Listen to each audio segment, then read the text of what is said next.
used to occasionally deliver for DoorDash on the weekends.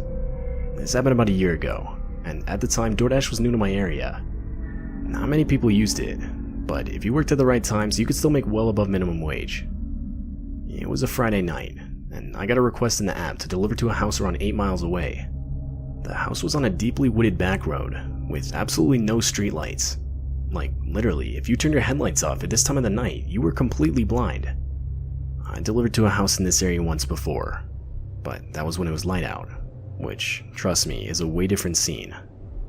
I didn't have much for phone service, so it was difficult to find exactly where I needed to be.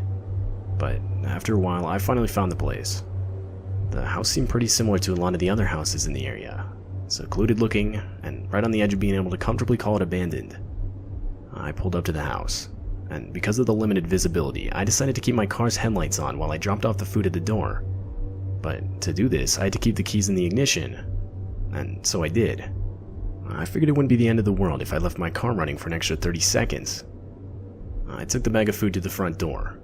I knocked a few times, and waited about 20 seconds, when my phone went off. I was getting a call from a blocked caller ID. I decided to answer it in case it had anything to do with the food I was delivering. It was some man who sounded completely normal. He explained how he was the one who placed the DoorDash order, and he then asked me if I could just bring it to him around back. I was already sketched out as is, and so I told the guy no way.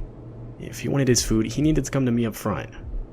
But to that, the line just went dead.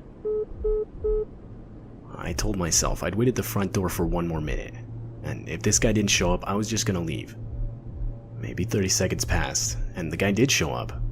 The front door opened, and I looked at the dude. He was wearing a black ski mask, and was just standing there looking at me. I held out the food, but he made no reaction. That's when the guy yelled out, "Alright, now!" Right as he said this, 3 men, also wearing ski masks, came sprinting out from around the back of the house towards me. My flight reaction kicked in immediately, and I ran straight to my car. I opened the door, put it in drive, and had the pedal to the floor in no less than 2 seconds. The men were able to hit my car a good amount of times before I was able to drive off. With what, I don't know, but something strong enough to break my back passenger side window and make a few other dents. Not even a minute into driving off, and I got 2 back-to-back calls from a blocked caller ID that I can only assume were both from the same guy.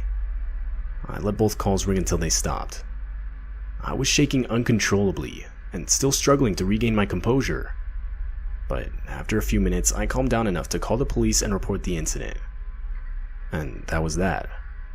I don't know what ended up happening, and I genuinely don't want to know.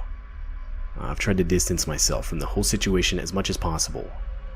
It's beyond terrifying for me to imagine what those guys had planned for me that night. A part of me thinks it was just to rob me, but another part of me thinks they wanted to kidnap me, or worse.